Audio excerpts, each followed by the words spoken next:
সাইয়েদনা আদমকে আল্লাহ যখন বানালেন, তিনি বানালেন মিন তিনিন লাযিব, এঁটেল মাটি থেকে বানালেন।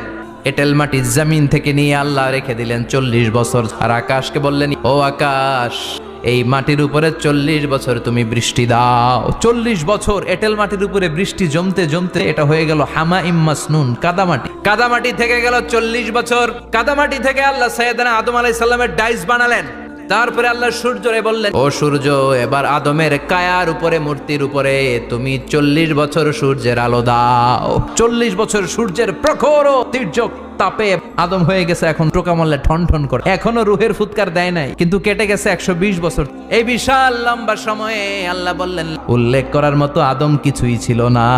আমরা আমাদের মায়ের পেটের ভেতরে 40 দিন ছিলাম নুতফা, এক ফোঁটা বীর্য। তারপরে 40 দিন ছিলাম আলাকা, রক্তপিণ্ড। তারপরে 40 দিন ছিলাম মুদগা, গোশতপিণ্ড। 3 40 120 দিন।